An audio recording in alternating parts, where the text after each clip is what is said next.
तो चलिए हमेशा की तरह आज के दिन की भी शुरुआत करते हैं द स्पीकिंग ट्री के आर्टिकल के साथ। आज यहाँ पर हम बात करने जा रहे हैं ए मिस्टिक एक्सपीरियंस के बारे में। कहने का मतलब एक रहस्यमयी अनुभव। तो वो रहस्यमयी अनुभव क्या होता है तो इसके बारे में चर्चा करेंगे। तो यहाँ पर सबसे पहले स्टार्टिंग में बात कर रहे हैं कि जो सबसे बड़ा स्ट्राइकिंग फीचर होता है किसी भी श्रेष्ठता के अनुभव के लिए, ओके, जो चीज़ बहुत श्रेष्ठ है, ओके, तो उसका आपने अनुभव करना है। तो उसका जो ट्रेडमार्क है, एक जो निशान चिन्ह है, वो है फ्लैश ऑफ इल्यूमिनेशन। कहने का मतलब रोशनी के जो फ्लैशेज हैं, ओके, रोशनी के जो यहाँ पर छिटकारे हैं, ठीक है, तो वो यहाँ पर इसका ट्रेडमार्क होते हैं जब आप बहुत ही ऊपर के लेवल पर, ओके, श्रेष्ठ लेवल पर आप जो है एक सही चीज एक्सपीरियंस करते हैं, एक रहस्य को जो है आप एक्सपीरियंस करते हैं। तो यहाँ पर जो इसका नेचर है वो बहुत ही प्रभावशाली होता है। ओके, तो यहाँ पर आगे बात कर रहे हैं कि जो ये जो रोशनी है, इल्यूमिनेशन है, ओके, ये एक मोमेंट अगर इसका एक मोमेंट हम उसको डिस्कस करें ना, वन मोमेंट ऑफ इल्यूमिनेशन, तो वहां पर एक बहुत ही बड़ा जो है यहाँ पर अनुभव देखने को मिलता है। तो यहाँ पर क्या होता है, एक रहस्यमयी यहाँ पर जो है जोड़ हो जाता है, ओके, एका हो जाता है किसका, आपकी जो स्पिरिट है, आत्मा है, और आपका जो सेल्फ है, अपना आप है, ओके। तो इसमें आपको जो है बहुत कुछ एक्सपीरियंस जो है देखने को मिलता है, अनुभव देखने को मिलता है। आपकी जो जिंदगी है उसकी जो यहाँ पर एकता है, जितनी भी पूरी जिंदगी है, जो प्रेम है, साथ ही साथ आगे बात कर रहे हैं as the substratum of all creation. तो सबस्ट्रेटम का मतलब होता है बुनियाद, ओके। तो सारी दुनिया की, ओके, प्रेम की, ओके, जिंदगी की क्या बुनियाद है, ओके। तो ये आपको तब जो है समझ आनी शुरू हो जाती है, उसका जो अनुभव है आपको जो है होना शुरू हो जाता है जब उस जो लाइट है उसके एक मोमेंट की आप बात कर रहे हैं यहाँ पर, ओके। तो उसमें जब हम विलय करते हैं उसमें पूरा जो मन है हमारा जुड़ जाता है, तब की ये सिचुएशन है। तो यहाँ पर आगे बात कर रहे हैं, यहाँ पर एक सेंस ऑफ एक्सपेंशन है, ओके, आगे बढ़ने की यहाँ पर एक सेंस है, रोशनी है, और साथ ही साथ यहाँ पर परमानंद की जो यहाँ पर बाढ़ है, परमानंद की बाढ़ मतलब वो सिचुएशन, परम आनंद मतलब कि आनंद की परम सिचुएशन, तो उसकी भी बाढ़ यहाँ पर जो है, जो यहाँ पर रिसिप्ट, जो यहाँ पर कोशिश कर रहा है ध्यान लगाने की, ओके, तो उसको यहाँ पर मिलती है। मतलब आनंद से भी ऊपर की सिचुएशन जिसको हम बोल देते हैं परम आनंद, वो शॉर्ट फॉर्म में डेली लाइफ में जब इस वर्ड को हम यूज करते हैं हम परमानंद बोल देते हैं, ओके। तो ऐसा जो है अनुभव देखने को मिलता है। तो जब ये अनुभव होता है तब यहाँ पर किसी भी तरह का जो भय है, ओके, इसके अलावा और भी जो यहाँ पर जो नेगेटिव कोई भी नेगेटिव वाइब्स आती हैं वो सब खत्म हो जाती हैं, okay. Dissolution of all fears and an invaluable sense of immortality.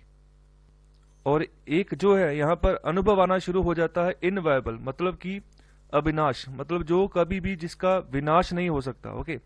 तो ऐसा अनुभव जो है ऐसा महसूस होना शुरू हो जाता है।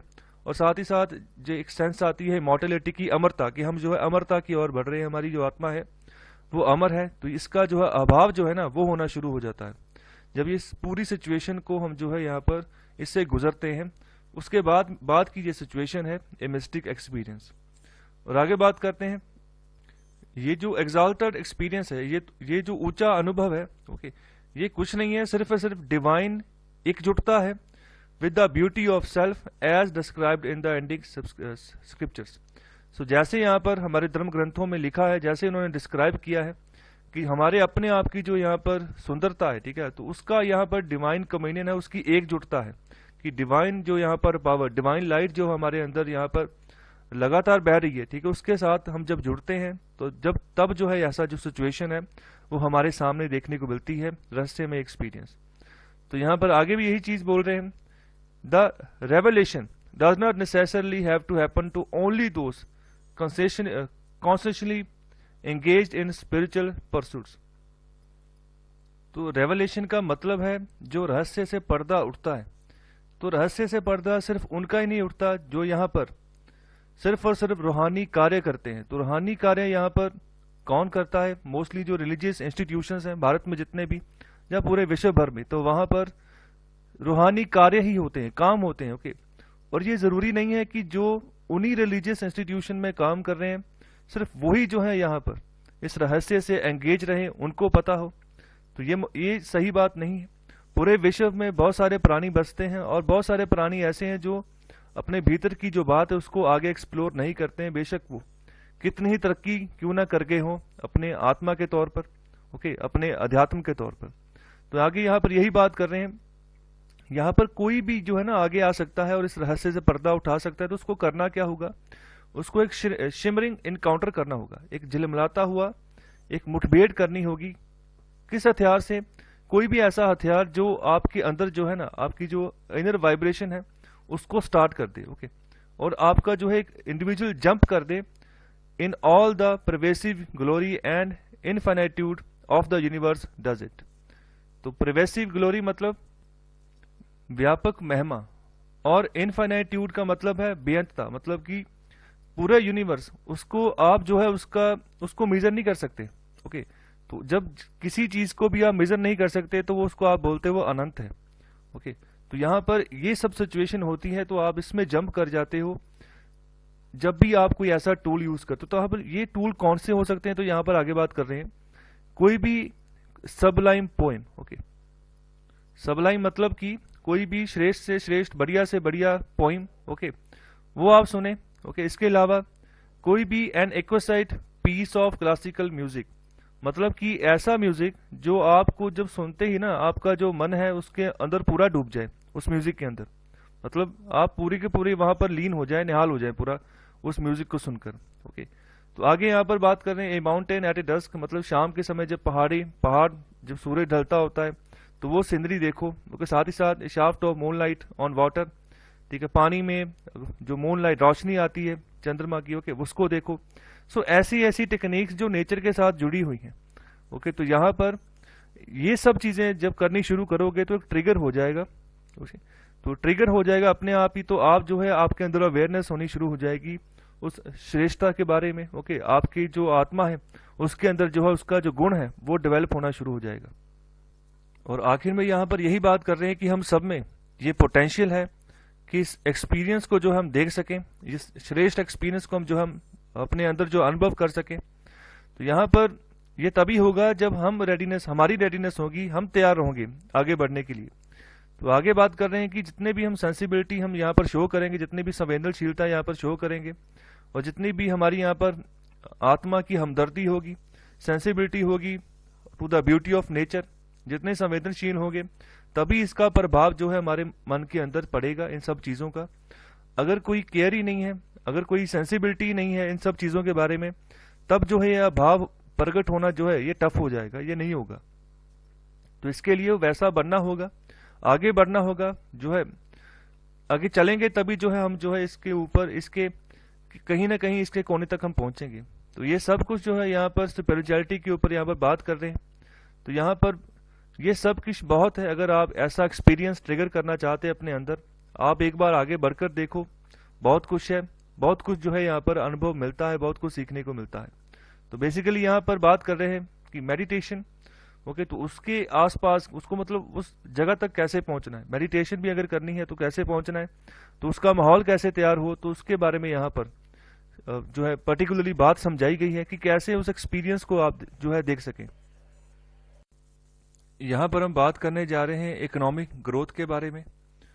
तो अभी न्यूज में आ रहा है कि बहुत सारी स्टेट्स ऐसा कर रही हैं कि दोबारा से लॉकडाउन, कर्फ्यूज इसको लगा रही है कि कोविड-19 के जो केसेस हैं वो बढ़ते जा रहे हैं, तो इसकी वजह से। तो दिल्ली ने ये स्टार्ट किया था, उसके अलावा और भी बहुत सारी स्टेट्स हैं जिन्होंने इसी के रिगार्डिंग जो है यहाँ पर एक्शन लेना शुरू कर दिया है। तो यहाँ पर ऑथर बात कर रहे हैं कि इकोनॉमिक ग्रोथ है उसको हमें यहाँ पर संभाल कर चलाना होगा। यहाँ पर जो भी यहाँ पर डिसीजन हम लेंगे इकोनॉमी के ऊपर बहुत बुरा इम्पैक्ट होगा।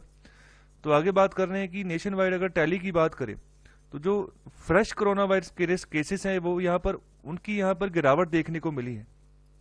लेकिन अगर बात करें रीजनल लेवल की तो वहां पर कोविड-19 की यहाँ पर केसेस देखे गए कि बढ़ रहे हैं अलग अलग रीजन में, अलग अलग स्टेट्स में।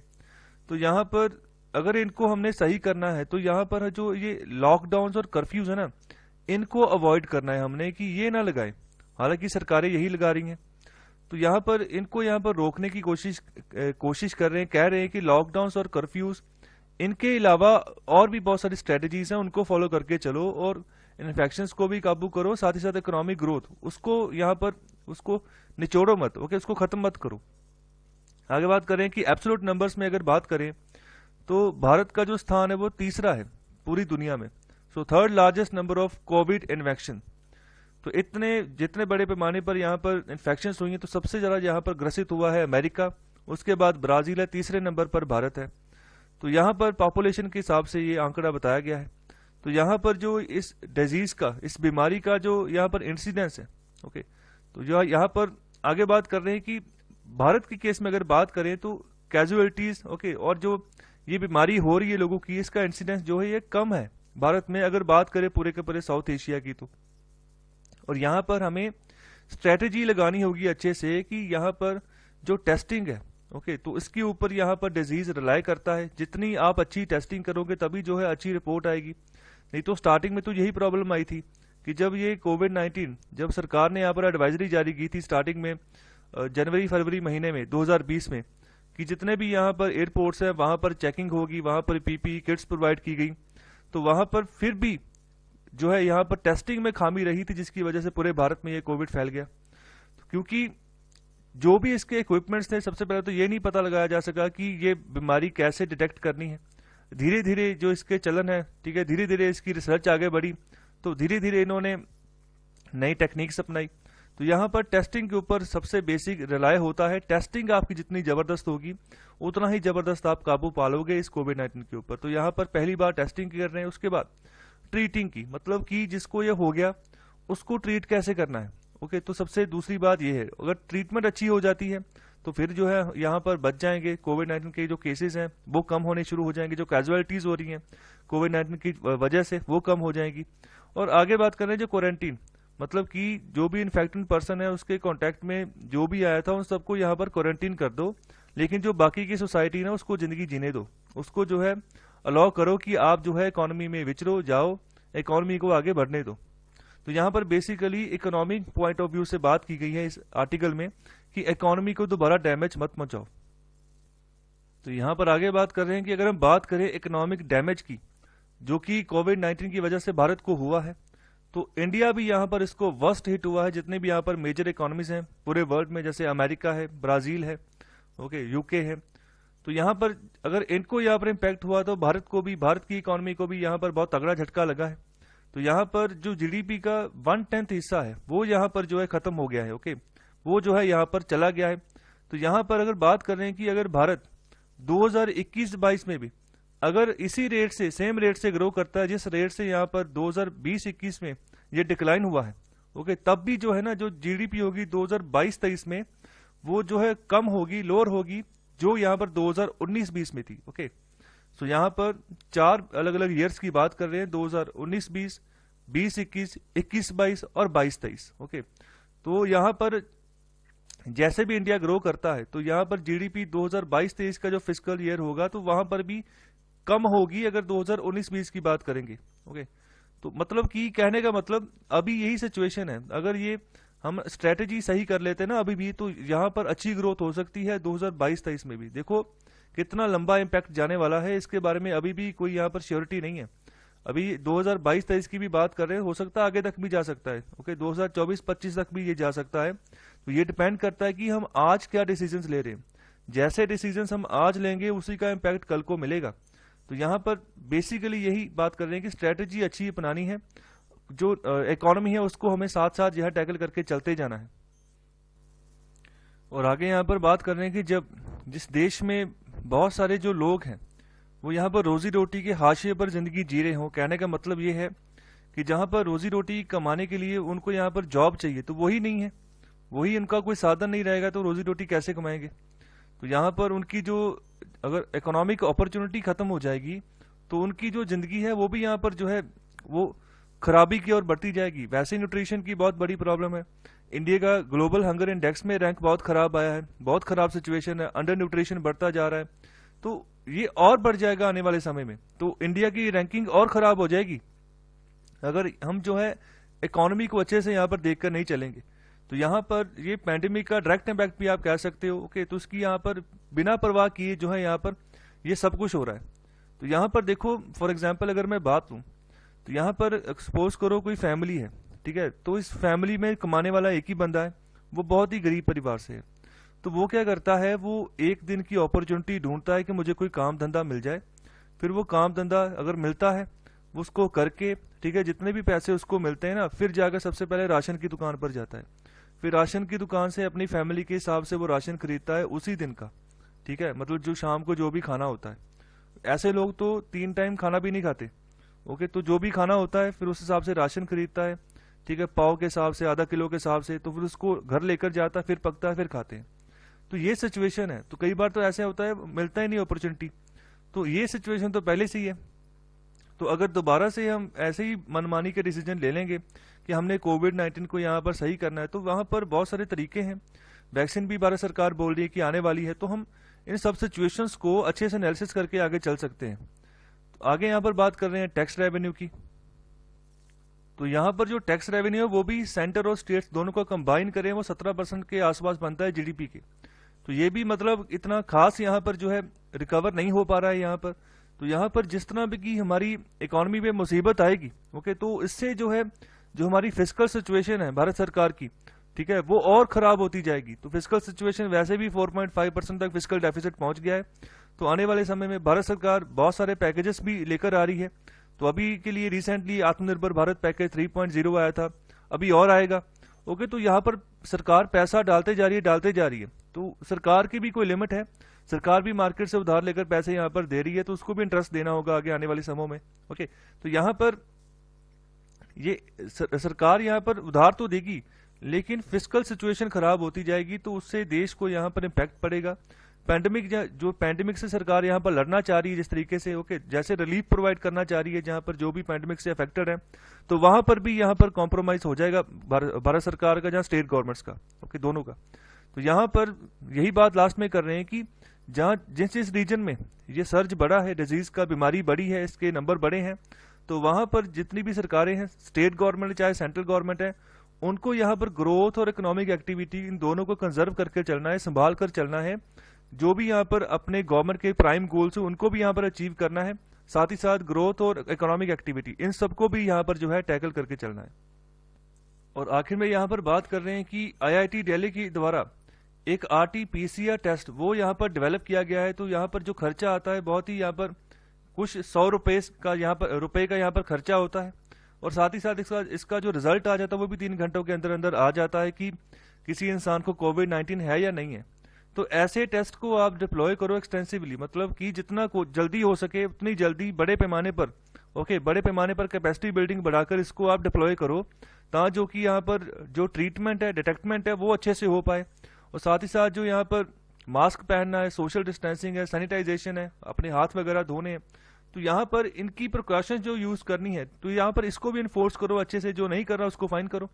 तो आगे जो यहाँ पर इंटेंसिव केयर यूनिट्स है जो यहाँ पर एडॉक पर बनाए गए, फॉर एग्जांपल जैसे किसी स्कूल को, किसी कॉलेज को, किसी भी जो कमर्शियल बिल्डिंग है उसको यहाँ पर आपने कन्वर्ट किया है हॉस्पिटल में या इंटेंसिव केयर यूनिट्स में, तो उसकी कैपेसिटी और बढ़ाओ, उसको और इम्प्रूव करो, अच्छे से वहाँ पर एक जो है सिचुएशन बनाओ कि यहाँ पर जो भी इंसान हम रखेंगे उनको पूरी यहाँ पर सिक्योरिटी मिलेगी, उनको केयर मिलेगी और उनसे बीमारी आगे नहीं फैलेगी, तो जिससे कि बाकी की जो रेस्ट ऑफ द इकोनॉमी वो तो इफेक्ट ना हो। तो यहाँ पर आप कंटेनमेंट के ऊपर फोकस करो, कोविड के ट्रीटमेंट के ऊपर फोकस करो, लेकिन इकोनॉमिक ग्रोथ जो है ना उसको खराब मत करो। तो यहाँ पर बेसिकली यही बात है, इकोनॉमिक ग्रोथ जो है उसको अभी खराब मत करो, बार बार से लॉकडाउन, कर्फ्यूज, इनसे जो है यहाँ पर परहेज करना चाहिए। तो इसी के बारे में यहाँ पर ऑथर बात कर रहे हैं। आर्टिकल में यहाँ पर बात की गई है not this vocal for local.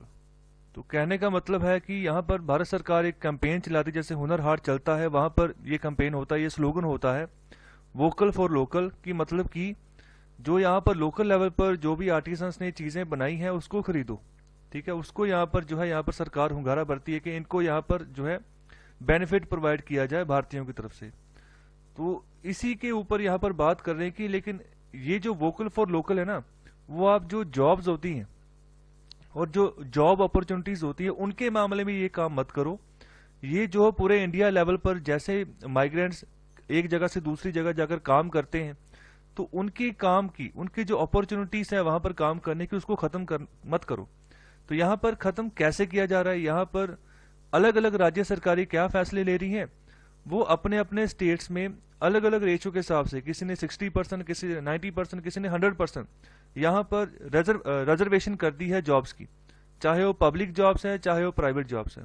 Okay, चाहे वो गवर्नमेंट जॉब्स हैं चाहे वो प्राइवेट जॉब्स हैं, तो वहां पर अलग अलग रेशो में अलग अलग राज्य सरकारों ने यहाँ पर जॉब रिजर्वेशन का जो है बिल है, ठीक है, उसको पास कर दिया अपने अपने विधानसभा में। तो यहाँ पर इसको क्वेश्चन मार्क किया गया, ये पॉलिसी बहुत गलत है। तो यहाँ पर आगे बात कर रहे हैं कि यहाँ पर इंडियन पॉलिटिक्स की अगर बात करें तो जॉब रिजर्वेशन जो है ना लोकल रेजिडेंट्स के लिए, तो यहाँ पर एक नया ट्रेंड बनना शुरू हो गया है।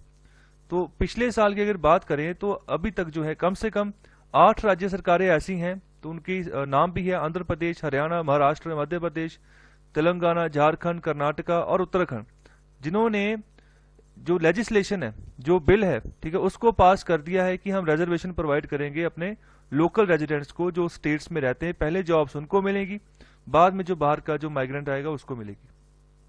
तो यहाँ पर अलग अलग प्रपोजल है अलग अलग राज्यों में। तो कुछ राज्य यहाँ पर जो है रिजर्व करके चल रहे हैं प्राइवेट सेक्टर जॉब्स को, कुछ यहाँ पर जो है जो पब्लिक सेक्टर जॉब्स है उनको यहाँ पर रिजर्व करके चल रहे हैं कि अगर कोई आस पड़ोस का कोई स्टेट है तो वहां की स्टेट से कोई भी बंदा हमारी स्टेट में जो है सरकारी नौकरी नहीं कर सकता। और कुछ जो है यहाँ पर जहां पर प्राइवेट सेक्टर जॉब ज्यादा है, तो वो राज्य सरकारें ऐसा कर रही हैं कि अपने जगह जो पहले लोकल रेजिडेंट्स है उनको यहाँ पर पहल दे रही है कि पहले उनको मिले। और कुछ राज्य सरकारें ऐसी भी हैं जो दोनों को टैकल करके चल रही हैं, जो सरकारी नौकरियां हैं जो प्राइवेट नौकरियां हैं, दोनों को, कि दोनों में रिजर्वेशन जो है यहाँ पर होगी। तो आगे अगर बात करें तो बहुत सारी स्टेट प्रपोजल्स ये भी हैं स्टेट गवर्नमेंट्स की, जहां पर ओवरऑल कोटा की बात कर रही है फॉर लोकल रेजिडेंट्स। ओके, तो यहाँ पर 60 से लेके 100% तक कोटा बनाया गया है for public and private sector jobs.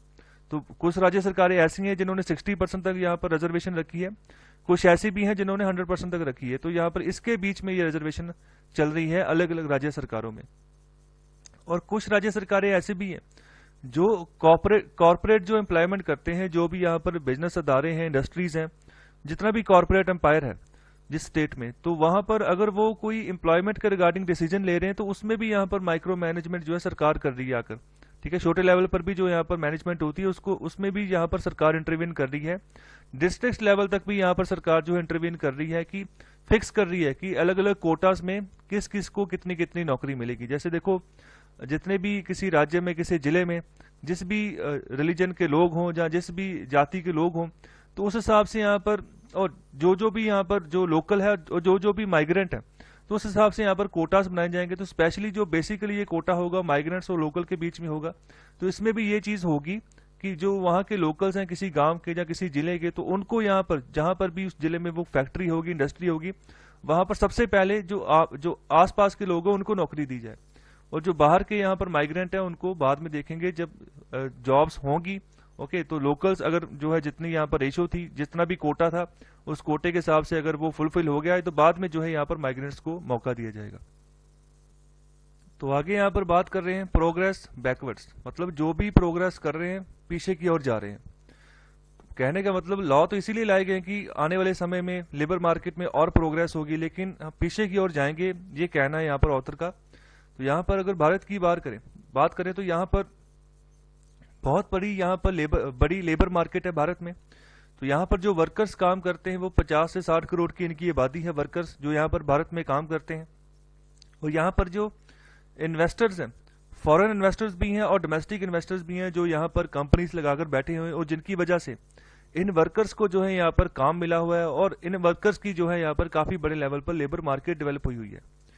अगर इसको हम बांट देंगे 29 state level labour markets, okay, इसको हम तोड़ देंगे कि हमारे यहाँ 29 राज्य हैं, तो यहाँ पर थोड़ी सी मिस्टेक है। हमारे यहाँ पर अभी 29 राज्य नहीं है, भारत में अभी 28 राज्य हैं। ओके, तो अभी यूनियन टेरिटरीज जो है वो भी 7 नहीं है, वो 9 है, वो 9 हो चुकी हैं। तो वो इसका रीजन है कि 2019 में 5 अगस्त को जो जम्मू और कश्मीर था उसको 2 हिस्सों में बांट दिया गया था, 2 यूटीज बना दी गई थी, जम्मू और कश्मीर और लद्दाख, और जो जम्मू और कश्मीर नाम का राज्य था वो खत्म हो गया था। ओके, तो 29 से 28 हो गया, इसको थोड़ा ध्यान रखिएगा, और वो 7 से 9 हो गई है यूटीज। तो यहाँ पर अगर आप उनके टुकड़े टुकड़े कर देते हो, ठीक है, 28 राज्यों के हिसाब से जितने भी यहाँ पर स्टेट लेवल लेबर मार्केट्स हैं, तो ये एक बुरी इकोनॉमिक्स होगी। ओके, और साथ ही साथ ये अनकॉन्स्टिट्यूशनल भी है। ओके, तो आप किसी का हक नहीं छीन सकते। जो हमारे डीपीएसपी हमें बोलते हैं कि हमें ऐसी अपॉर्चुनिटीज पैदा करनी है कि एक फैसिलिटेट करना है हमने वर्कर्स को, उनके सामने जो जॉब अपॉर्चुनिटीज है उसको बढ़ाना है, ना कि कम करना है, ना कि उनके ऊपर बंदिशें लगा देनी है। तो यहाँ पर अगर इनको हम 718 डिस्ट्रिक्ट्स में यहाँ पर बांट देंगे तो ये भी और वर्ष होगा। तो कई राज्य ये भी कर रहे हैं कि माइक्रो मैनेजमेंट जो है कॉर्पोरेट लेवल पर वो भी देख रहे हैं डिस्ट्रिक्ट तक, कि मतलब डिस्ट्रिक्ट लेवल तक कोटा होगा, जैसे मैंने अभी डिस्कस किया था आपके सामने। तो उसी कोटे के हिसाब से यहाँ पर रिजर्वेशन होगी, कितनी लोकल को मिलेगी, कितने बाहर वाले को मिलेगी। तो ये सब कुछ जो भी कर रहे हैं ये सही नहीं है। ओके, तो जॉब रिजर्वेशन जो आप लोकल्स के लिए कर रहे हो, वो भारत की जो यहाँ पर स्पिरिट है कि भारत को एक सिंगल मार्केट के तौर पर हमने डेवलप करना है पूरी दुनिया के लिए, कि भारत को दुनिया एक सिंगल मार्केट के तौर पर देखे। ऐसा ना हो किसी राज्य में किसी तरह की मार्केट हो गए और किसी राज्य में किसी तरह की यहाँ पर मार्केट हो जाए, तो मोनोपोली बन जाएगी जो लोकल्स है उन्हीं की। ओके, वो दूसरे को बाद में घुसने नहीं देंगे। आज से 10 या 20 साल बाद ऐसा माहौल बन जाएगा, एनवायरमेंट बन जाएगा। फिर यहाँ पर आगे बात कर रहे हैं जो जॉब रिजर्वेशन है। ओके, और साथ ही साथ यहाँ पर जो गुड्स एंड सर्विस टैक्स है उसकी बात कर रहे हैं। तो ये तो इसीलिए लाया गया था कि यहाँ पर भारत को हमने एक सिंगल मार्केट बनाना है। तो यहाँ पर कोशिश तो यही थी कि जब एक स्टेट से दूसरी स्टेट तक कोई भी यहाँ पर सामान जाता था, गुड जाता था, तो वहां पर हर एक स्टेट ने यहाँ पर एक चुंगी लगती थी। ओके, टैक्स लगता था। तो ये सभी बैरियर्स हटाए गए हैं जीएसटी जब से आया है। तो इसका मतलब तो यही था कि पूरे भारत में जो है एक सिंगल मार्केट होगी। एक जगह से सामान किसी भी जगह पर भारत में आप भेजो, ओके, एक बार जीएसटी लग गया तो यहाँ पर काम खत्म है। तो यहाँ पर सिंप्लीफिकेशन किया है। तो यहाँ पर जो जॉब रिजर्वेशन है वो यहाँ पर इस जो आपकी जो मंशा थी, जो आपका स्टेप था कि हमने सिंगल मार्केट बनाना है, उसके ये अलग जा रहा है। ओके, उससे बहुत जो है भटक चुके हैं रास्ता हम। और साथ ही साथ जो रिजर्वेशन करेंगे तो इससे जो है और भी ऑब्स्टेकल जो है खड़े हो जाएंगे। सो जितने भी तरह के यहाँ पर रिजर्वेशन करेंगे उससे और हैसल्स बढ़ेंगे और ऑब्स्टेकल्स बढ़ेंगे, रुकावटें आ जाएंगी जो डूइंग बिजनेस है।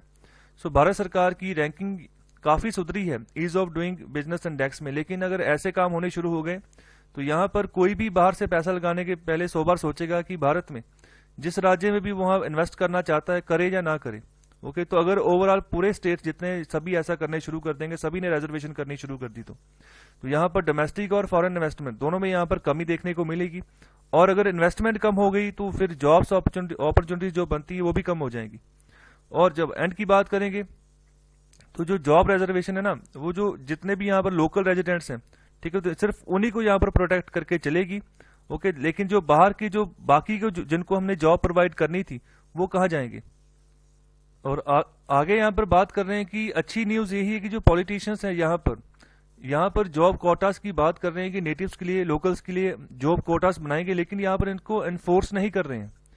तो यहाँ पर और भी जो यहाँ पर पॉलिटिकल क्रेज है जॉब रिजर्वेशन के रिगार्डिंग फॉर लोकल्स, तो यहाँ पर ये विश्वास है, ये रियलिटी है। कहते हैं कि जो यहाँ पर जो इंटर स्टेट माइग्रेशन होती है बहुत लो लेवल पर होती है, इतने बड़े पैमाने पर नहीं होती जिस पैमाने पर हम सोचते हैं।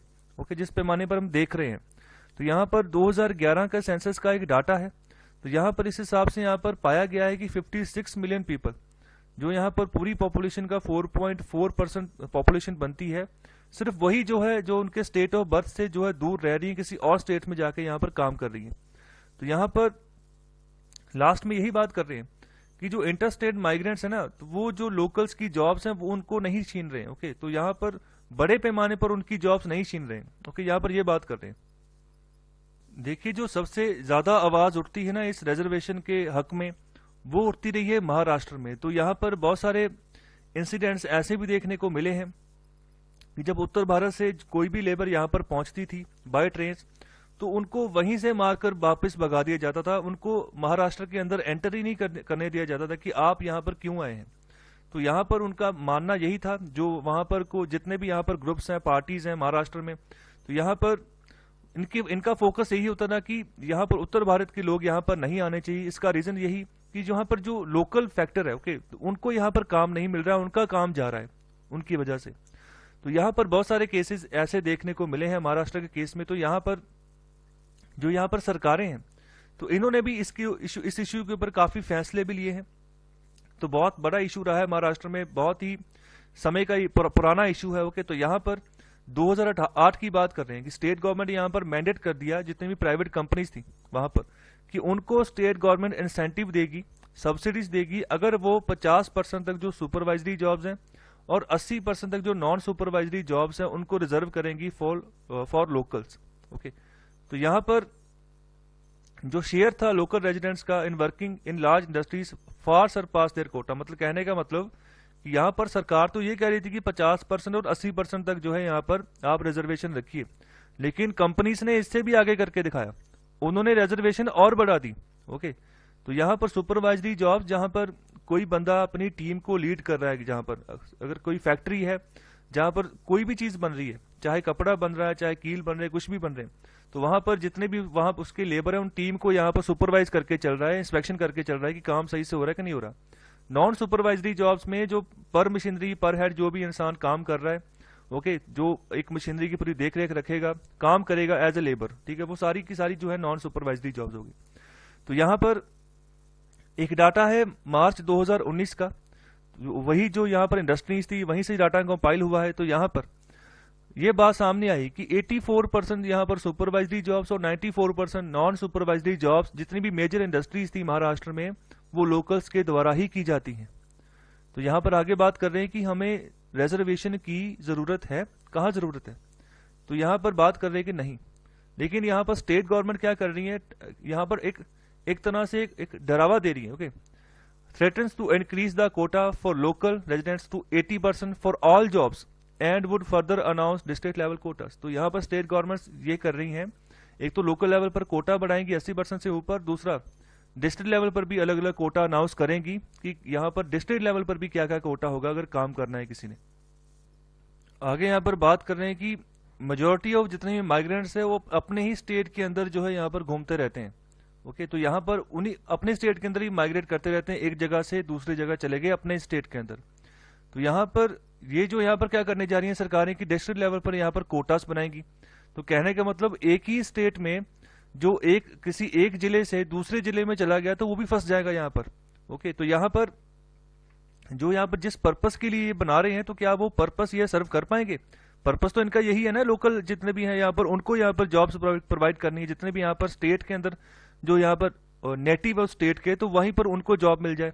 तो यहाँ पर किसी एक जिले से अगर दूसरे जिले में जा रहा है तो वो भी फंस जाएगा अगर यहाँ पर डिस्ट्रिक्ट लेवल कोटा बनता है। तो यहाँ पर डिस्ट्रिक्ट लेवल जितने भी यहाँ पर जितने भी डिस्ट्रिक्ट्स हैं, जितने भी यहाँ पर स्टेट रिजर्व ऑल प्राइवेट और स्टेट पब्लिक सेक्टर जॉब्स हैं फॉर लोकल्स, तो यहाँ पर इससे भी जो है फायदा मिलेगा ना, बहुत से कम लोगों को ही मिलेगा, मोस्टली को यहाँ पर फायदा मिलने वाला नहीं है, उनको नुकसान ही होगा अगर डिस्ट्रिक्ट लेवल कोटा के तहत यहाँ पर जॉब्स मिलती हैं। तो और इन जो लूजर्स होंगे जिनको यहाँ पर जॉब नहीं मिलेगी, तो ये भी वो लोग होंगे जिनके पास टैलेंट है लेकिन वो क्या है अपने जिले से बाहर आ गए हैं, दूसरे जिले में चले गए। ठीक है, दूसरे जिले में चलेंगे तो वहां पर उनको यहाँ पर नौकरी मिलेगी नहीं, क्योंकि वो उस डिस्ट्रिक्ट के वो लोकल नहीं है। ओके, अगर वो डिस्ट्रिक्ट वो लोकल होंगे तभी उनको जो है लोकल माना जाएगा, तभी जो है इंडस्ट्री जो है उनको पिक करेगी। ओके, तो यहाँ पर जो टैलेंटेड बंदे हैं वो भी पीछे चले जाएंगे।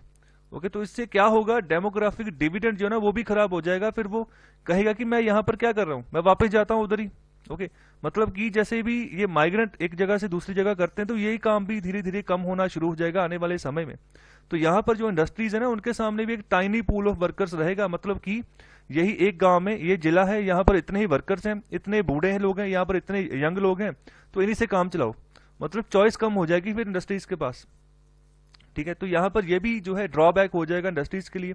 और लोकल रिजर्वेशन जो है ना वो डेमोग्राफिक डिविडेंड उसको अच्छे से डिस्ट्रॉय करेगी। ओके, तो जो हमारा एक नेशनल रिजर्व है यंग वर्कर्स का, जिससे हमने काम लेना है, भारत जो है वहां यहाँ पर 60% से जो ज्यादा आबादी है वो यंग लोगों की है, तो इसका हमने बेनिफिट उठाना है। तो भारत यहाँ पर जो है यहाँ पर स्किल डेवलपमेंट की पॉलिसीज लेकर चल रहा है कि इनको स्किल्ड किया जाए, इनको अच्छे से इनके गुणों को निखारा जाए, तो इनका हम यूटिलाइज करें भारत की इकोनॉमी को यहाँ पर प्रगति की ओर लेकर जाने के लिए। लेकिन अगर इनका जो टैलेंट इनको ही हमने यहाँ पर खराब कर दिया, यहाँ पर इनको यहाँ पर डिस्ट्रॉय करना शुरू कर दिया, तो देश कहाँ जाएगा। तो यहाँ पर आगे बात करें कि सिंगल मार्केट होने के कितने फायदे हो सकते हैं। तो यहाँ पर सबसे पहले एग्जांपल ली गई है जो यहाँ पर यूरोपियन कंट्रीज हैं, तो यहाँ पर इनकी तरफ से क्या क्या एफर्ट्स किए गए हैं। अभी ये जो इनकी गिनती है यूरोपियन कंट्रीज की 28 हो चुकी है, पहले 29 थी, अब यूके बाहर हो गया है इससे, तो यहाँ पर ये 28 रह चुके हैं। तो यहाँ पर इन्होंने भी बहुत बड़े एफर्ट्स किए हैं पिछले काफी सालों में कि हमने एक सिंगल मार्केट के तौर पर जो है आगे बढ़ना है पूरे वर्ल्ड में। तो यहाँ पर उन्होंने ऐसा कुछ नहीं किया कि यहाँ पर कोटे को यहाँ पर रिजर्व करना शुरू कर दिया अलग अलग नेशनल्स ने। तो यहाँ पर तो फिर भी अलग अलग नेशनल्स हैं, अलग अलग नेशन है, तो भारत में तो अलग अलग जिलों के हिसाब से बात कर रहे हैं ना, अलग अलग स्टेट के हिसाब से बात कर रहे हैं। तो यहाँ पर ये अलग अलग नेशन जो है ये इकट्ठे हो गए, इन्होंने अपनी इकोनॉमिक्स को यहाँ पर ओपन कर दिया कि यहाँ पर पूरी ईयू से जितने भी यूरोपियन यूनियन की कंट्रीज हैं यहाँ से वर्कर आ जा सकते हैं, किसी भी जगह पर किसी भी कंट्री में रह सकते हैं, वहाँ के रेजिडेंट बन सकते हैं और वहाँ पर जो है अपना योगदान दे सकते हैं उनकी इकोनॉमी को यहाँ पर बढ़ाने के लिए। और इसके लिए जितने भी बेशक उनके आपस में डिफरेंसेस थे इकोनॉमिक, कल्चरल और गवर्नेंस प्रैक्टिसेस के हिसाब से, फिर भी ये सारे इकट्ठे आए और इन सब ने मिलकर जो है एक सिंगल मार्केट डेवलप की, अपनी जो इन्वेस्टमेंट थी बाहर से उसको यहाँ पर अट्रैक्ट किया और जॉब अपॉर्चुनिटी जो थी उनको यहाँ पर बढ़ाया, जो भी वहां पर रेजिडेंट्स रह रहे थे उनके लिए। तो यहाँ पर एक सिंगल ईयू मार्केट, ओके, तो यहाँ पर एक सिंगल ईयू मार्केट बनने के लिए जितने भी यहाँ पर मेंबर कंट्रीज थे, जितनी भी यहाँ पर रेस्ट्रिक्शंस लगती थी उनके फिस्कल और मॉनेटरी पॉलिसीज के ऊपर, इन सबको सभी ने एक्सेप्ट किया और सभी आगे बढ़े। और कुछ यहाँ पर अगर यहाँ पर यूके की बात करें, यहाँ पर कुछ नेटिविस्ट सेंटीमेंट्स थे, मतलब जो यहाँ पर कह रहे थे कि हम सिंगल नहीं रहेंगे, ओके, हम जो है यहाँ पर यूरोपियन यूनियन के साथ काम नहीं करेंगे, हम यूके की मार्केट को अलग से देखेंगे। तो इन्हीं की वजह से हो गया ब्रेक्सिट। ओके, यहाँ पर जो ये वोटिंग भी हुई थी ना, वोटिंग में भी बहुत फाइट यहाँ पर चली थी, यहाँ पर 49 और 51%। ओके, तो इसी यहाँ पर एचओ से ये जीते हैं, जिसकी वजह से ये ब्रेक्सिट हो गया। ब्रेक्सिट है जहाँ पर जो यूके था वो अब यूरोपियन यूनियन का पार्ट नहीं है, अब ईयू से वो अलग हो गया है। तो यहाँ पर इसके भी ब्रिटिश इकोनॉमी को बहुत नुकसान हुए हैं। तो यहाँ पर एक एस्टीमेट बताया जा रहा है गोल्डमैन सैकिस, ओके, तो इनके द्वारा एक एस्टीमेट है कि यहाँ पर जो ब्रेक्सिट का इम्पैक्ट है ना, वो ब्रिटिश इकोनॉमी में 2 से 3 गुना ज्यादा है जो ये कोविड-19 का जो इम्पैक्ट हुआ उससे।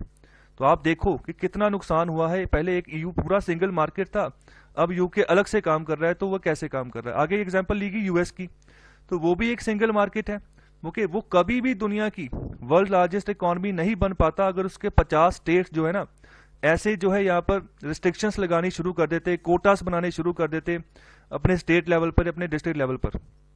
ओके, तो यहाँ पर अगर वो बैरियर्स खड़े करने शुरू कर देते कि आपको एम्प्लॉयमेंट अपॉर्चुनिटी यहाँ पर नहीं मिलेगी जो बाहर से आए हैं, ओके, सिर्फ लोकल हैं, सिर्फ उन्हीं को हम जो है आगे देंगे, आगे करेंगे। ओके, तो यहाँ पर ये वर्ल्ड लार्जेस्ट इकोनॉमी है, $20 ट्रिलियन की इकोनॉमी है अमेरिका की। ओके, ये जब 50 स्टेट्स अगर कंबाइन करें तभी ये बनता यूनाइटेड स्टेट्स। ओके, तो यहाँ पर अगर भारत की बात करें तो अभी तक तो हम $3 ट्रिलियन इकोनॉमी तक भी नहीं पहुंचे, अभी भी $2.8 ट्रिलियन इकोनॉमी है हमारी भारत की, और चाइना दूसरे नंबर पे है। चाइना की $13 ट्रिलियन इकोनॉमी बन चुकी है अभी तक, और किसी समय भारत और इंडिया दोनों, सॉरी, भारत और चाइना दोनों एक ही स्टेज पर थे, और चाइना कितनी आगे निकल गया। आगे बात कर रहे हैं, चाइना की बात कर रहे हैं, तो यहाँ पर जो रिफॉर्मिंग है द हुको सिस्टम, एक हुको सिस्टम है चाइना में चलता है। ये पॉपुलेशन रजिस्ट्रेशन प्रोग्राम है that restricts the right of migrant workers to receive public services and welfare benefits in the cities. The new system aims for the permanent settlement of migrant workers in the cities. So देखिए यहाँ पर ये system किस लिए चलाया गया है कि यहाँ पर जो माइग्रेंट वर्कर्स आए हैं हमारे शहर में अच्छे से बस जाएं आकर। ओके, तो मतलब इनको ये प्रमोट कर रहे हैं, लेकिन भारत में इसकी उल्टा हो रहा है। महाराष्ट्र की एग्जाम्पल आपके सामने है, और आखिर में यहाँ पर ऑथर यही बात कर रहे हैं कि साफ यही दिखाई पड़ रहा है कि जॉब रिजर्वेशन अगर आप करते हैं लोकल रेजिडेंट्स के लिए, वो हमेशा उल्टा ही जाएगा। ओके, ये हमेशा उल्टा ही काम है जो यहाँ पर बाकी कंट्रीज कर रही हैं। चाइना, यूएस, यूरोपियन यूनियन की अगर एग्जांपल लें तो यहाँ पर वो अपनी इकोनॉमिक ग्रोथ को यहाँ पर इंश्योर करके चल रहे हैं कि आगे बढ़े, जो उनके रेजिडेंट्स हैं उनकी यहाँ पर प्रॉस्पेरिटी देख रहे हैं कि उनको यहाँ पर एक सुखाल जीवन मिले। तो भारत इसके उलट चल रहा है। ओके, तो यहाँ पर आगे बात कर रहे हैं कि यहाँ पर जो स्टेट चीफ मिनिस्टर्स हैं, ओके, वो यहाँ पर उनके ऊपर भी प्रेशर रहता है कि यहाँ पर इकोनॉमिक अपॉर्चुनिटीज जो है लोकल यूथ के लिए हम बढ़ाएं। ओके, जिसकी वजह से जैसे कोविड-19 की वजह से अभी बहुत बड़ा इम्पैक्ट पड़ा है, जो यहाँ पर ह्यूज जॉब लॉस जो है भारत में यहाँ पर हुआ है। ओके, तो ये ऐसा पहले भी इतने बड़े पैमाने पर कभी नहीं हुआ, जब ये कोविड-19 की वजह से हो गया, बहुत बड़े पैमाने पर जॉब लॉस हो चुका है। तो यहाँ पर चीफ मिनिस्टर्स क्या कर रहे हैं कि जो इनके ऊपर प्रेशर पड़ता है ना, उसको सिर्फ एक लेजिस्लेशन के तौर पर आगे शो करें। देखो, हमने लोकल्स के लिए यहाँ पर एक लेजिस्लेशन ला दी, हमने पास कर दिया बिल, अब लोकल्स को यहाँ पर जो है जॉब रिजर्वेशन मिल गई, तो ये अपना पल्ला झाड़ रहे हैं, अपने प्रेशर को खत्म करने की यहाँ पर काम कर रहे हैं। ओके, लेकिन यहाँ पर जो अपॉर्चुनिटीज है ना लोकल यूथ की, यहाँ पर बहुत कम हो जाएगी आने वाले समय में, जब इन्वेस्टर ही यहाँ पर इन्वेस्ट नहीं करेगा। ओके, तो यहाँ पर अगर इन्वेस्टर इन्वेस्ट ही नहीं करेगा, लोअर इकोनॉमिक ग्रोथ होगी, जॉब ग्रोथ भी कम हो जाएगी। तो ये आर्टिकल लिखा है, प्रोफेसर है, professor of social policy in the Columbia University US. तो इस आर्टिकल में बात की गई है a real private public partnership. तो कैसे अच्छे से प्राइवेट पब्लिक पार्टनरशिप हो सकती है, तो इसके रिगार्डिंग आरबीआई के द्वारा जो है एक रिपोर्ट जारी की गई है। तो यहाँ पर नाम है इस रिपोर्ट का, report of the internal working group to review extent ownership guidelines and corporate structure for Indian private sector banks. तो साइड में इसका लिंक है रिपोर्ट का, तो आप इसको अच्छे से अगर पढ़ना है डिटेल में तो इसको पढ़ सकते हैं। तो ये रिलीज की गई है 20 नवंबर को। तो यहाँ पर इसने जोर दिया है कि जो कैपिटल बेस्ड लाइसेंसिंग है ना प्राइवेट बैंक्स की, इसको यहाँ पर बढ़ाया जाए। तो यहाँ पर ऑथर कह रहे हैं कि ये एक राइट डिसीजन है, बहुत ही अच्छा डिसीजन है। सही मायने में हम कह सकते हैं कि सही मायने में सच में जो है यहाँ पर प्राइवेट पब्लिक पार्टनरशिप जो है वो होने वाली है। तो यहाँ पर आरबीआई का जो यहाँ पर रोल है ना उसने अच्छे से अदा कर दिया है। तो आगे हम बात करने जा रहे हैं, both theory and evidence reveal that compare to real sector business units banks are more vulnerable to contagious shocks and the impact of which is much more pervasive and pernicious. तो कहने का मतलब है जितनी भी हम थ्योरी देते हैं तो यहाँ पर जो भी एविडेंस निकल कर आते हैं ना, अगर दोनों को हम कंपेयर करें, जितने भी यहाँ पर रियल सेक्टर बिजनेस यूनिट्स हैं, चाहे कोई भी इंडस्ट्री काम कर रही है, कोई कॉर्पोरेट काम कर रहा है, तो इन सब में से जो बैंक्स हैं हमारी इकोनॉमी में, इन सब में से यहाँ पर जो बैंक्स निकल कर आते हैं ना, तो सबसे यहाँ पर जो खराब सिचुएशन जो होती है, जो शॉक्स जो सहेरते हैं, यही सहेरते हैं। ओके, तो इसका इम्पैक्ट पूरी इकोनॉमी में जो है व्यापक रहता होता है और बहुत ही खतरनाक इम्पैक्ट होता है इसका। तो बैंक्स ही ऐसे हैं जिनकी वजह से पूरी इकोनॉमी चलती है, जिनकी वजह से यहाँ पर ये पैसे आगे प्रोवाइड करते हैं। ओके, आगे दूसरों को कैपिटल देते हैं, लोन देते हैं, फिर उसी लोन के पैसे से अलग अलग बिजनेस एम्पायर खड़े होते हैं, फैक्ट्रीज लगती हैं, होटल्स बनते हैं, रेस्टोरेंट्स खोलते हैं। तो यहाँ पर ये रीढ़ की हड्डी है भारत की इकोनॉमी की। तो अगर इनको कुछ भी होता है तो भारत की इकोनॉमी को बहुत खतरनाक इम्पैक्ट होता ही होता है। तो इसी के ऊपर यहाँ पर बात कर रहे हैं कि यहाँ पर 3 न्यू जनरेशन बैंक्स थे जो कि 1990s में एस्टैब्लिश हुए थे, जिनका नाम था times bank, bank of Punjab and Centurion bank. और कुछ ही समय बाद, बहुत जल्दी ही इनको यहाँ पर आरबीआई के द्वारा डी रजिस्टर कर दिया गया, क्योंकि ये जितना पैसा यहाँ पर इन्होंने लगाया था, जितना पैसा बांटा था लोन के रूप में, उतना वापस रिकवर नहीं कर पाए और साथ ही साथ इनका कैपिटल बेस भी खत्म हो गया। सो कैपिटल बेस कहने का मतलब कि जो भी कोई बैंक खोलता है ना, उसके पास पहले कुछ रकम होती है जो उसने जुटाई होती है, उसको यहाँ पर इकट्ठा करके और जो भी गाइडलाइंस होती हैं आरबीआई के द्वारा, इनको फुलफिल करके एक बैंक ओपन होता है। तो यहाँ पर जब बैंक ओपन होता है तो उसको जो पैसे बांटने शुरू कर देता है, ठीक है, फिर लिक्विडिटी भी उसको अच्छे से चाहिए कि जो भी ग्राहक पैसे जमा कराकर जा रहा है, उसके बाद जो भी लोन के रूप में लेकर जा रहा है, तो उसमें एक बैलेंस बैठना चाहिए। तो उसके लिए एक अच्छा कैपिटल बेस चाहिए। तो यही इनके पास खत्म हो गया था, जिसकी वजह से बैंक्स लॉस में चले गए और दोबारा से इन बैंकों को किसी ने सपोर्ट भी नहीं की बाहर से, ना किसी प्राइवेट इदारे ने, ना किसी सरकारी इदारे ने। तो बाद में आरबीआई ने इनको डी रजिस्टर कर दिया। तो यहाँ पर जो कैपिटल है ना बहुत बड़ी भूमिका निभाता है। तो आरबीआई की रिपोर्ट भी इसी के ऊपर है, जिसके ऊपर जोर दे रही है, बोल रही है कि कैपिटल बेस्ड लाइसेंसिंग है ना प्राइवेट बैंक्स की, वो अभी करनी चाहिए। जैसे फॉर एग्जांपल यहाँ पर लक्ष्मी विलास बैंक है, तो वहां पर भी यही चीज हुई है। बाहर का फॉरेन बैंक है जिसने उसका सारा स्टेक खरीद लिया है। ओके, तो यहाँ पर प्राइवेट बैंक ने ही एक प्राइवेट बैंक को खरीद लिया है। तो इससे एक तरह का एक कैपिटल तो आ गया ना लक्ष्मी विलास बैंक में, तो वो सर्वाइव करता रहेगा भारत में। ओके, उसकी 560 ब्रांचेस है, तो पूरी ब्रांचेस उसकी अच्छे से चलती रहेंगी क्योंकि उसके पास अच्छा कैपिटल आ गया, बेशक उसका मालिक बदल गया।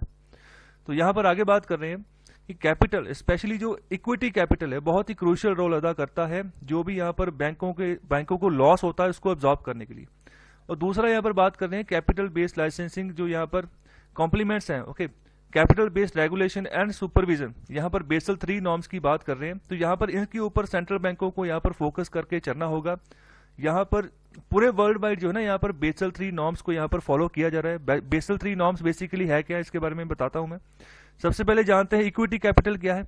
ये वो वाले फंड होते हैं जो इन्वेस्टर्स के द्वारा किसी बिजनेस में यहाँ पर इन्वेस्ट किए जाते हैं, पेड किए जाते हैं। ओके, तो यहाँ पर जो कोर फंडिंग होती है ना बिजनेस की, तो इसी के थ्रू होती है। ये जरूरी नहीं कि सिर्फ बैंकों में होता है, किसी भी बिजनेस में कोई भी व्यापार चल रहा है, चाहे रिलायंस चला रहा है, तो वहां पर भी इक्विटी कैपिटल होता है जो इन्वेस्टर्स के द्वारा पैसा दिया जाता है इनको कि आप काम चलाओ। ओके, फिर इन्वेस्टर्स को भी यहाँ पर एक्सचेंज मिलता है, रिटर्न मिलता है। जो भी इन्होंने पैसा लगाया होता है उस हिसाब से, जितने भी टाइम लिमिट होती है उस हिसाब से इनको रिटर्न मिलना शुरू हो जाता है। तो फिर ये और जो है इनकरेज होते हैं और जो पैसा फिर आगे लगना शुरू हो जाता है मार्केट में। तो यहाँ पर जो डेट फंडिंग होती है इसमें भी यहाँ पर जो है इक्विटी कैपिटल को यूज किया जाता है। तो एक तरह का फंड होता है जो इन्वेस्टर्स की ओर से इन्वेस्ट किया जाता है किसी भी बिजनेस अदारे में। तो बैंकों में भी ये चीज काम करती है। फॉर एग्जाम्पल जैसे यस बैंक दिवालिया हो गया, ये भी 2-3 महीने पहले की बात है जब लॉकडाउन लगा हुआ था, और दूसरी ओर यस बैंक दिवालिया हो गया। लोग अपना पैसा निकालने गए यस बैंक में, तो वहां से जैसी जितनी लिमिट मांगने गए कि हमारा 2 लाख रुपया दो, 3 लाख रुपया दो, उससे बहुत कम पैसे उनको दिए जा रहे हैं क्योंकि लिक्विडिटी खत्म हो गई, कैपिटल बेस खत्म हो गया। ओके, जितना पैसा बाहर चला गया लोन के रूप में, उसका कोई इंटरेस्ट वापस नहीं आया, टाइमली नहीं आया, बहुत कम आया। ओके, सो मतलब जो जिस तरीके से बैंक ने मैनेज होना था वो मैनेज नहीं कर पाया खुद को। फिर बाद में और बैंकों ने, for example Kotak Mahindra bank, उसने सपोर्ट की उसको। ओके, तो अभी वो बैंक जो है अभी थोड़ी उसकी कंडीशन सही हुई है। तो बात करें यहां पर अगर बेसल 3 की, तो बेसल 3 की यहां पर जो है 3 नॉर्म्स हैं, 3 पिलर बात करें। पिलर 1 है कि यहां पर मिनिमम कैपिटल को, जो लिक्विडिटी को हमें बढ़ाना है, इसकी रिक्वायरमेंट्स को बढ़ाना है। ओके, बेसिकली बेसल 3 जो है ना, ये कैपिटल बेस के ऊपर ही बात कर रहा है कि लिक्विडिटी को कैसे बढ़ाएं। ओके, पैसे की सर्कुलेशन को कैसे बढ़ाएं बैंक में। ओके, बैंक के अदारे में जितना लिक्विडिटी ज्यादा होगा, पैसा ज्यादा होगा, उतना बैंक सर्वाइव करेगा लंबे समय के लिए। और पिलर 2 भी यही कर रहा है, ना सुपरवाइजरी रिव्यू प्रोसेस, मतलब रिव्यू करो अच्छे से, जहां पर भी आपको लग रहा है कोई रिस्क निकल कर आ रहा है जिससे बैंक को नुकसान हो सकता है, उसको एलिमिनेट करो। ओके, तो अपनी मैनेजमेंट को अच्छे से और बढ़ाओ, कैपिटल प्लानिंग करके चलो कि अगर इतना पैसा मैंने बाहर दे दिया है, दूसरा पैसा इन्वेस्टर्स के थ्रू और तैयार रखो, एक होल्ड अपने पास तैयार रखो कि वो कभी खत्म नहीं होना चाहिए कि हाँ इतना पैसा मेरे पास रिजर्व अभी पड़ा हुआ है। ओके, अगर बैंक का सारा पैसा नॉर्मली खत्म हो रहा है तो एक स्टॉक आपके पास अलग से होना चाहिए। ओके, तो वहां पर आपने ध्यान रख के चलना है। और लास्ट में यही है, यहाँ पर जो रिस्क डिस्क्लोजर और मार्केट डिसिप्लिन, उसको यहाँ पर ध्यान में रख के चलना है। मार्केट किस हिसाब से काम कर रही है उस हिसाब से आप भी काम करो, आप आगे बढ़ो। तो ये बेसल 3 नॉर्म्स है, वर्ल्ड वाइड इसको अपनाया जाता है पूरे वर्ल्ड में। 2009 में इनको जो है इंटरनेशनली जो था इंट्रोड्यूस किया गया था। और आगे यहाँ पर बात कर रहे हैं पीएसबीज की, जो पब्लिक सेक्टर बैंक्स है जहां पर भारत सरकार का स्टेक है। ओके, जो कि गवर्नमेंट ऑफ इंडिया के अदारे हैं। तो यहाँ पर जब इनका नेशनलाइजेशन हुआ था तो तब ये 14-15 के बीच में इनकी गिनती थी। ओके, अब क्या हो रहा है, भारत सरकार यहाँ पर जो सिचुएशन है ना पब्लिक सेक्टर बैंक्स की, तो यहाँ पर सिचुएशन बहुत खराब है सरकारी बैंकों की खास तौर पर। तो यहाँ पर ये बात कर रहे हैं कि इनको कैपिटल रिक्वायरमेंट्स भारत सरकार देती रही है, खुद से यहाँ पर जो इनकम टैक्स का पैसा इकट्ठा होता है उसका पैसा यहाँ पर देती रही है कि इनकी कंडीशन स्टेबल रहे, ये कहीं दिवालिया ना हो जाए। तो यहाँ पर बात कर रहे हैं कि अभी जैसे आरबीआई बोल रहा है, आरबीआई की जो रिपोर्ट आई कि यहाँ पर कैपिटल बेस्ड लाइसेंसिंग की यहाँ पर इनको फोकस करके चल रहे हैं। तो यहाँ पर जो प्राइवेट जो प्लेयर्स हैं, ओके, प्राइवेट बैंक्स हैं, ठीक है, तो वहां से भी इनको सपोर्ट प्रोवाइड की जा सकती है। हालांकि अभी ये पब्लिक सेक्टर बैंक है, यहाँ पर सरकार ही सपोर्ट करती है। तो यहाँ पर जब भी इनको जरूरत पड़ती है पैसों की, ओके, अगर ऐसा लगता है कि इनको दिवालिया होने की सिचुएशन है तो प्राइवेट बैंक भी इनको सपोर्ट कर सकते हैं। तो यहाँ पर ये बात कर रहे हैं। ओके, तो यहाँ पर ऐसा नहीं कि हर बार भारत सरकार ही आगे आए इनको सपोर्ट करने के लिए। भारत सरकार बहुत सारे एफर्ट्स कर रही है कि इनको बचाकर रखा जाए। भारत सरकार क्या कर रही है कि जैसे जितने जितने बैंक्स हैं, जो लगता है कि कोई छोटा बैंक है, सरकारी बैंक है, जैसे ओरिएंटल बैंक ऑफ कॉमर्स था, यूनाइटेड बैंक था, लग रहा था कि ये जो है वीक है, ठीक है, और कभी भी दिवालिया हो सकते थे, इनको समय रहते ही, ओके, समय रहते ही इनको क्या किया, इनको मर्ज कर दिया पंजाब नेशनल बैंक में। ओके, तो अभी ये पंजाब नेशनल बैंक के अदारे हो गए। तो पंजाब नेशनल बैंक एक बड़ा कैपिटल था उसका, ठीक है, अभी ये सभी मिक्स हो गए तो और बढ़ गया, 17 लाख करोड़ के आसपास का इसका कैपिटल हो गया पंजाब नेशनल बैंक का। जितना बड़ा कैपिटल हो जाएगा, जितना बड़ा एसेट्स हो जाएंगे उसके, उतना वो उसका जो सर्वाइवल लेंथ है ना वो बढ़ जाएगी। लेकिन इसका ये सोल्यूशन नहीं है कि ये लंबे समय तक सर्वाइव कर जाएगा। आगे जाकर अगर दोबारा से जो लूप होल्स है ना, जो भी यहाँ पर पैसा बांटा जाता है, इन लूप होल्स को नहीं सही किया गया तो फिर वही सिचुएशन हो जाएगी जो आज है। तो भारत सरकार को क्या करना पड़ रहा है, सरकारी बैंकों को आपस में मर्ज करना पड़ रहा है। तो बहुत सारे सरकारी बैंक है आने वाले समय में प्राइवेट होंगे और गिने चुने ही जो है सरकारी बैंक रह जाएंगे। तो यहाँ पर प्राइवेट बैंक का सहारा लेने की यहाँ पर बात बोलेगी। तो यहाँ पर 2 प्राइवेट सेक्टर बैंक है जिनकी यहाँ पर बात बोलेगी, इनको चाहे छोड़ दो, आईसीआईसीआई बैंक और एचडीएफसी बैंक, ये प्राइवेट बैंक है और इनकी जो फिजिकल सिचुएशन है वो भी काफी अच्छी है। ओके, तो यहाँ पर लिक्विडिटी की प्रॉब्लम इनको नहीं है, इनका कैपिटल बेस भी काफी स्ट्रांग है, जो बेसल 3 के नॉर्म्स के हिसाब से बात होती है, तो उसको भी ये फॉलो करके चलते हैं। इसके अलावा जितने भी यहाँ पर न्यू जनरेशन बैंक है ना, उनके पास इतना पैसा नहीं है कि वो अपना जो कैपिटल चैलेंज है उसको यहाँ पर जो है सही कर सके, मतलब उनके पास कैपिटल बहुत कम है। तो उनकी सिचुएशन भी वैसे ही सरकारी बैंकों जैसी सिचुएशन है, जिनका जो है यहाँ पर फिजिकल रूटीन है वो खराब हो रहा है, पैसा कम होता जा रहा है, बाहर मार्केट में ज्यादा बांट रही है, वापस इंटरेस्ट कोई आ नहीं रहा। तो यहाँ पर जो रिपोर्ट है ना आरबीआई की, वो भी यही स्ट्रेस कर रही है कि यहाँ पर बड़े प्राइवेट बैंक्स जो हैं, ओके, यहाँ पर जिनका कम से कम जो इनिशियल जो paid up voting equity capital 1000 crore रुपया हो, उनको यहाँ पर जो है रिकमेंड किया गया है कि वो एंट्री करें। ओके, तो यहाँ पर इनको सपोर्ट करें। तो यहाँ पर these banks are likely to be tech intensive and staffed with a specialized and experience personal and starting cost of which would be undoubtedly high. तो यहाँ पर अच्छे जो कामें हैं, ओके, अच्छा टेक्निकल और टेक इंटेंसिव जो सपोर्ट यहाँ पर प्रोवाइड की जाए इन बैंकों के द्वारा। ओके, यहाँ पर स्पेशलाइज्ड और एक्सपीरियंस स्टाफ यहाँ पर काम करे, ता जो कि यहाँ पर बेशक जो स्टार्टिंग कॉस्ट हाई आएगी, लेकिन अच्छा एक मेंटर, अच्छा एक प्लेटफॉर्म जो है वो आने वाले समय में प्रोवाइड हो सकता है बैंकिंग सेक्टर को। तो आगे यहाँ पर बात कर रहे हैं कि 2013 की अगर बात करें तो लास्ट टाइम जब गाइडलाइंस जारी की गई थी आरबीआई के द्वारा तो 2013 में जारी हुई थी।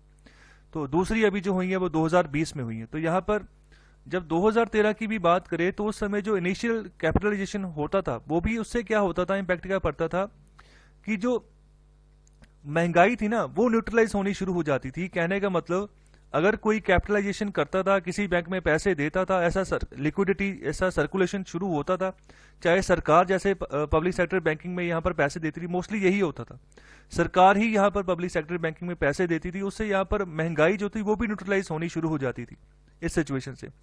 तो उस समय क्या होता था, जो जीडीपी डिफ्लेटर था वो भी बड़ा 22% के हिसाब से। अब जीडीपी डिफ्लेटर क्या होता है, इसके लिए आपको समझना होगा कि रियल जीडीपी क्या होता है, नॉमिनल जीडीपी क्या होता है। तो रियल जीडीपी होता है जब भी हम जीडीपी को मेजर करते हैं एट कांस्टेंट प्राइसेस, और नॉमिनल जीडीपी होता है जब भी हम जीडीपी को मेजर करते हैं एट करंट प्राइसेस। कहने का मतलब रियल जीडीपी का मतलब अगर सपोज करो 2011-12 की बात करो, ओके, तो इसको हम मेजर करते हैं रियल जीडीपी को कांस्टेंट प्राइसेस के हिसाब से। और दूसरी बात करो आप 2020-21 की, अगर 2011-12 की बात करूं तो सपोज करो कोई भी कॉमोडिटी का प्राइस था 1000 रुपए, ओके, तो यहां पर 2020-21 की बात करूं तो आज भी उसका प्राइस जो है 1000 रुपए ही है। ओके, तो उसको तब भी 10 साल पहले भी 1000 मान के चल रहे थे और आज भी 1000 ही उसका निकलता है प्राइस। ओके, तो ऐसी कॉमोडिटीज जो भी हैं यहां पर हम कहते हैं कि यहां पर कांस्टेंट है। ओके, यहां पर कांस्टेंट प्राइसेस हैं, प्राइसेस में राइज ही नहीं आया, ना फॉल आया। तो इस तहत के जो भी यहाँ पर जीडीपी आप मेजर करते हैं ऐसी कॉमोडिटीज की, उसको हम बोलते हैं रियल जीडीपी है। ओके, नॉमिनल जीडीपी उसके उलट है, ये करंट प्राइसेस के हिसाब से होती है कि 10 साल पहले क्या प्राइस था किसी कमोडिटी का और 10 साल बाद अब कितना है।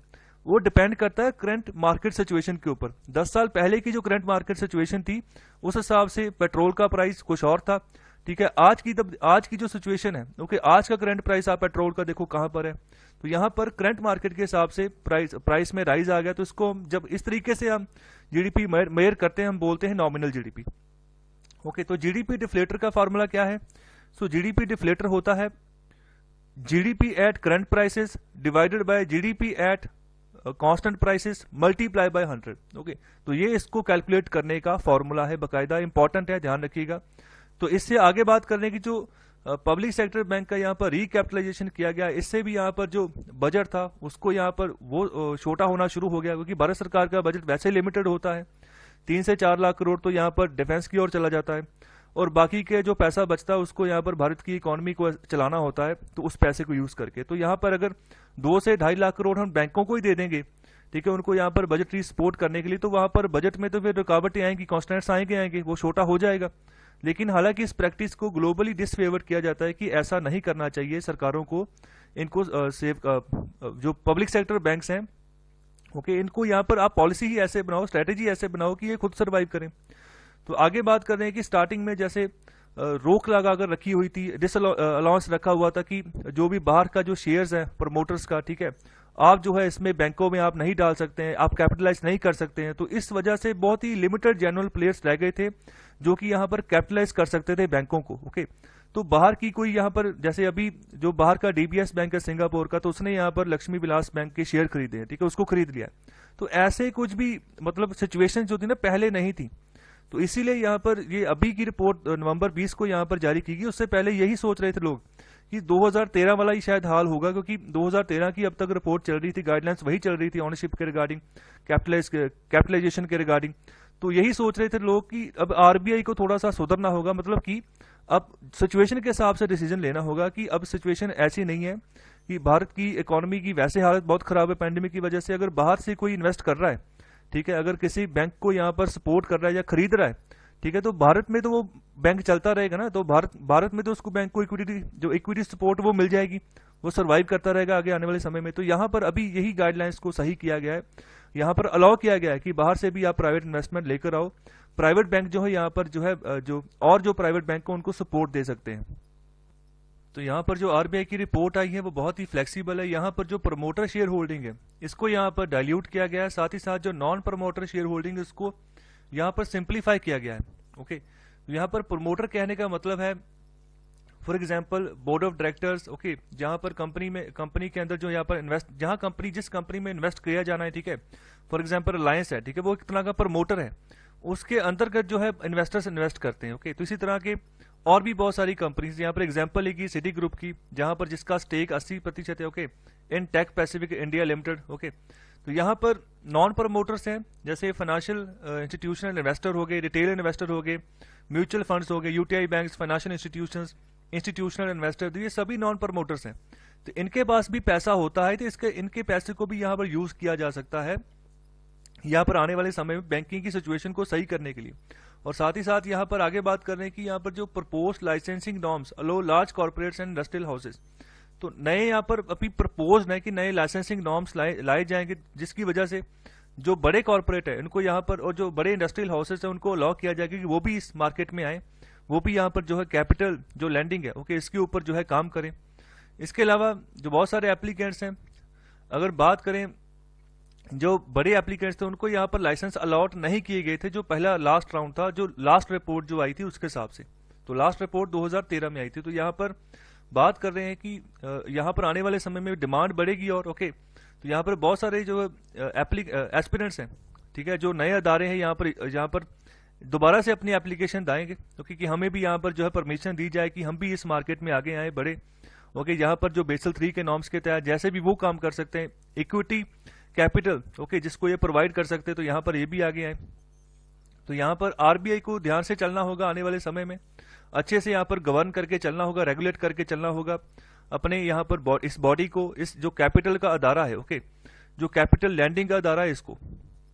और साथ ही साथ जो एनबीएफसीज हैं, नॉन बैंकिंग फाइनेंस कॉर्पोरेशन, इनको भी यहाँ पर ध्यान से यहाँ पर टैकल करके चलना है। और यहाँ पर आगे बात कर रहे हैं कि जो ऑब्जेक्टिव था यहाँ पर जो नए जनरेशन प्राइवेट बैंक्स का, उनका ऑब्जेक्टिव यही है, यहाँ पर जो है कॉम्पिटेटिव जो है ना वो उसको आगे बढ़ाया जाए, मतलब कि कंपटीशन लाया जाए, जो पब्लिक सेक्टर बैंक्स हैं उनको यहाँ पर एनहांस किया जाए। ओके, सो प्राइवेट बैंक्स जो है यहाँ पर हेल्प कर सकते हैं पब्लिक सेक्टर बैंक्स की, सरकार ने बहुत मदद कर दी है, लेकिन जब प्राइवेट सेक्टर यहाँ पर आएगा भी ना, वो भी बहुत सोच कर आएगा, वो भी यही देख कर आएगा कि ये पहले अपनी पॉलिसी सही करते हैं पब्लिक सेक्टर बैंक्स, ऐसा नहीं तो मतलब पहली पॉलिसी के हिसाब से चले जा रहे हैं, पैसा आएगा इनके पास फिर लुटा देंगे ऐसे ही, ठीक है, कोई ध्यान नहीं रखेंगे, जिसकी वजह से फिर लॉस में चले जाएंगे, तो फिर वही सिचुएशन हो जाएगी। तो यहाँ पर भी फूक के कदम रखने वाली बात है। तो प्राइवेट बैंक्स भी ऐसे ही यहाँ पर पैसा नहीं लगा देंगे। अगर यस बैंक के ऊपर कोटक महिंद्रा पैसे लगा रहा है तो वो सोच समझ के लगा रहा है कि आगे आने वाले समय में यस बैंक जो है सही तरीके से काम करेगा, जो भी प्रॉब्लम थी उसको सही कर लेगा। तो यहाँ पर और भी बड़े पैमाने पर जो है इसको यहाँ इस ऑब्जेक्टिव को जो है यहाँ पर कंप्लीट किया जा सकता है। और यहाँ पर जितने भी प्राइवेट बैंक्स हैं should have a tonic effect on the entire banking sector. हो सकता है एक तरह की टॉनिक के तौर पर ये मदद कर सकते हैं पूरे के पूरे बैंकिंग सेक्टर को आपस में। तो यहाँ पर आगे बात कर रहे हैं, यहाँ पर आरबीआई को भी अच्छे से रेगुलेशन और सुपरविजन प्रोवाइड करनी होगी साथ साथ में। ऐसा नहीं कि प्राइवेट बैंक के ऊपर ही आप छोड़ दोगे। तो एक तरह से जिस तरह से भी आरबीआई गाइडलाइन देगा, डायरेक्शन देगा, उस हिसाब से ही प्राइवेट बैंक भी काम करेंगे। तो यहाँ पर जो आने वाले समय में जितने भी यहाँ पर अलग अलग बिजनेस आर्म्स हैं कॉर्पोरेट्स की, उनको यहाँ पर बैंकिंग टर्फ के साथ जोड़ना है और आगे बढ़ना है। और आखिर में यहाँ पर यही बात कर रहे हैं कि जितने भी यहाँ पर प्राइवेट बैंक होंगे, ओके, जितने ये अपने शेयर होल्डर बनाएंगे उतने यहाँ पर जो डिपॉजिटर डिसिप्लिन है, ठीक है, वो भी यहाँ पर उतने इम्पेरेटिव होंगे। तो जो यहाँ पर पैसा जमा करवाते हैं लोग बैंकिंग प्रणाली में, और दूसरा यहाँ पर जो प्राइवेट बैंक जो शेयर होल्डर से पैसा ले रहे हैं उससे भी लिक्विडिटी आ रही है, जो पैसा जमा हो रहा है उससे भी लिक्विडिटी आ रही है। दोनों जब मिलकर काम करेंगे और जो बढ़िया तरीके से यहाँ पर काम चलेगा। जो जिन्होंने ये आर्टिकल लिखा है वो फॉर्मर सीनियर इकोनॉमिस्ट हैं स्टेट बैंक ऑफ इंडिया के। तो ये था पूरा का पूरा आर्टिकल का सिनेरियो। जो भी यहाँ पर जो बात की गई है, जो आरबीआई की रेगुलेशन प्रक्रिया है, ओके, जो इसके काम करने का तरीका है उसको सराहा गया है कि यहाँ पर सही मायने में आपने बताया कि पब्लिक प्राइवेट पार्टनरशिप कैसे हो सकती है आने वाले समय में। ये बहुत ही जरूरी था कि प्राइवेट बैंकिंग को खासतौर पर कैसे पब्लिक के साथ, जो पब्लिक बैंकिंग है उसके साथ जोड़ा जाए। तो यहाँ पर पूरा आर्टिकल निचोड़ यही निकलता है कि आने वाले समय में सरकार, आरबीआई जो इसको अलाउ करके चलेगी कि प्राइवेट बैंकिंग जो है पब्लिक सेक्टर बैंकिंग में यहाँ पर हस्तक्षेप करे, आगे आए, बढ़े, तो जो कि जो बैंकिंग प्रणाली है भारत की उसको सही किया जाए। तो ये था पूरा आर्टिकल। आई होप आपको आर्टिकल समझ आए हैं। ओके, तो कृपया मुझे आप कमेंट बॉक्स में जरूर बताएं कि आर्टिकल आपको कैसे लगे, आपकी क्या प्रतिक्रिया है। ओके, मुझे आप बताइए। कृपया लाइक करें और ज़्यादा से ज़्यादा शेयर करें इन आर्टिकल्स को। बहुत बहुत शुक्रिया आपका यहाँ पर लेक्चर सुनने के लिए।